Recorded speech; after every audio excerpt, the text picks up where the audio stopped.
સોહામણી લાગે. પરંતુ કઈ અને શા માટે અટકી ગયા? એટલા જ માટે અહીંયા જે સર્વજાણેજાનો ખૂબ જ ત્રાસ. અરે દાદીમા, આ સિંહનો સર સેનાધિપતિ ચતુરસિંહ જ્યાં સુધી તમારી સાથે ત્યાં સુધી આ મિયાના હવે કોઈથી ઊંચી આંખ કરી ન જવાય. ચાલો મિયાનો આગળ કરો.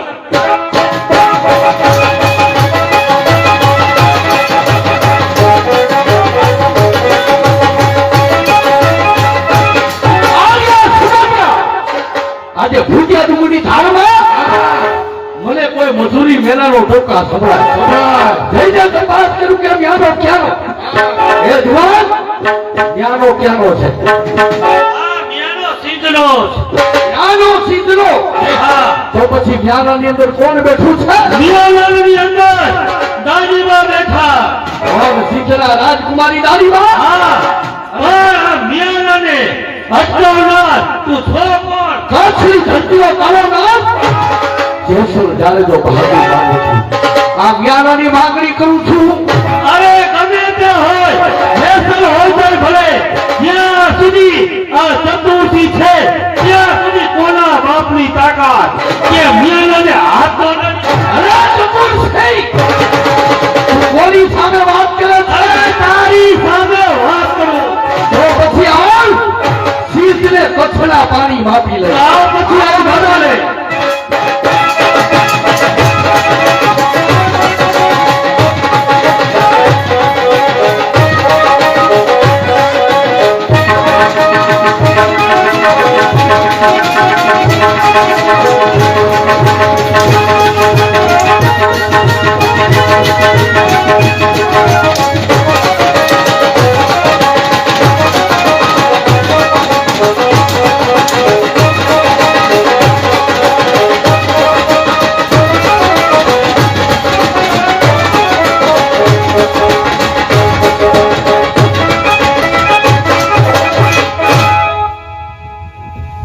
વકીલી દાદી, હવે તો તારા શિક્ષામાં આ જેસલના ગળામાં નાખ, જેથી મારા હૃદયને શાંતિ થાય. ઓ હત્યારા જેસલ, તે તારા મનનું ખાડું કર્યું.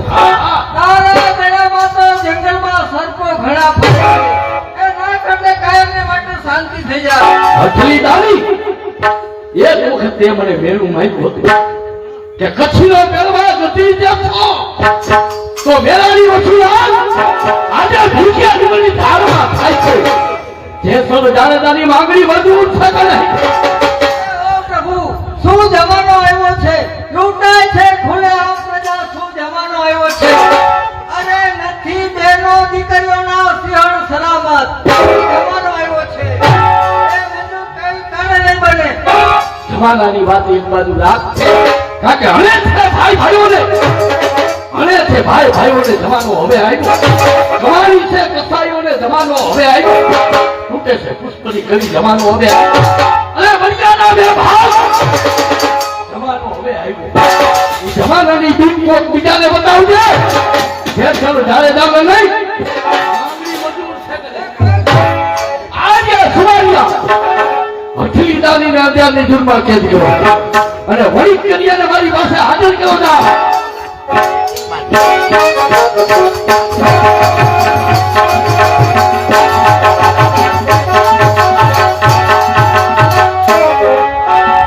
આ વીજળી જલ્દી મને કહે કે ગરીબ વણિકના ઘરમાં રહેવા ચાહે કે જેસલ જાડેજાની છાછમાં મને જવાબ આપ.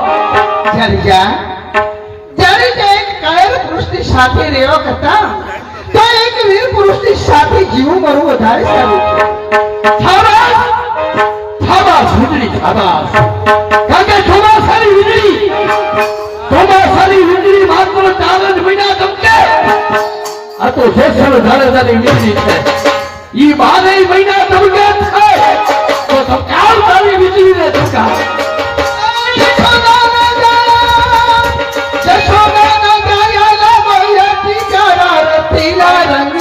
રૂપાળા શોગાળા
તો જુઓ સામેના વૃક્ષ ઉપર એક પક્ષી બેઠું છે ઈ કયું પક્ષી ઈ બપૈયો છે. છે પપૈયો હા, પીયું પીયું શા માટે બોલે છે એની બોલીમાં કેટલું દરદ છે હા? હું તમને કહું, કઈ બતાવો તો એ તારી બોલીમાં ના. એમ નથી બોલતો. એવું નથી તો કેમ બોલે? જ્યારે પોતાની પત્ની હા, પોતાના પિયુની વાત જોતી હોય અને પિયુ પ્રદેશમાં વસતો હોય જેવું દર્દી પત્નીના મનમાં હોય એવું જ દર આ બપૈયાના મનમાં છે. અને બપૈયો કેવું બોલે છે કેવું બોલે? ઈ તારી બોલી એ તારી બોલીમાં એ દર્દ થાય પાર. એ પપૈયા પીવું બોલતો ના. એ તારી બોલી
Oh,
તારી બોલીમાં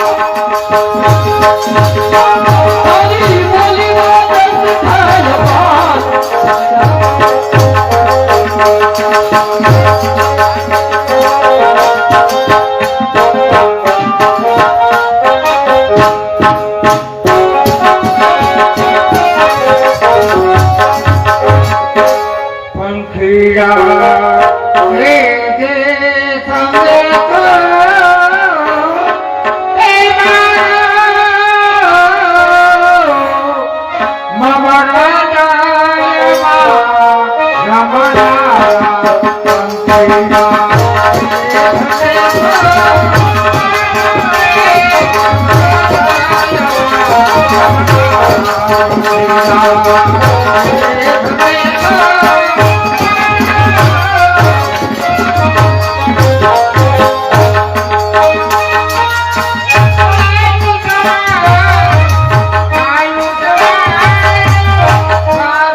સાંભળવા મોકલે છે. જોયું દાસી ક્યારે મને વાત કરે છે.